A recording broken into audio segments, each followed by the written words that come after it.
we have simplified the experience for the day-to-day Zero Trust administrator. They only need to authenticate once, regardless of the entitlements that they have. They can authenticate once and then access ZIA as an administrator, access ZPA as an administrator. Likewise, as an end user, that user can also authenticate once through ZIdentity and be enrolled into multiple services at the same time. So also as a result of our architecture here, we have made it a lot easier for this super admin or an identity access management admin, in that they only need to maintain a single connection with an external identity provider, regardless of the products that that customer is using, regardless of the permissions that a user ultimately has. And a key aspect of all of this is role assignment. So at ZIdentity, that's where roles are assigned. The definition of those roles still remain within the various services. So ZIA is aware of its permissions, and therefore the role management and definition is done there. But assigning that role is done centrally at ZIdentity.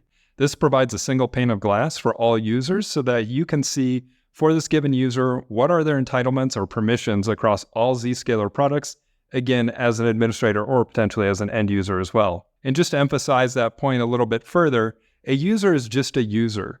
We synchronize a single representation of that user from an external identity provider into ZIdentity. And again, that's regardless of whether this user is an administrator or an end user. Entitlements are assigned at ZIdentity, but the user is just one. And then further, just to reemphasize that all of this can be done over that single and same IDP connection that is used for all types of users or users with all types of permissions. And this really opens the door for a lot more strategic focus and innovation going forward. We can do things like evaluate context of a user in its entirety.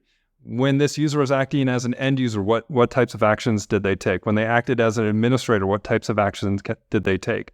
And that can lead to more adaptive access policies and control and security enforcement for when that user is trying to make subsequent actions.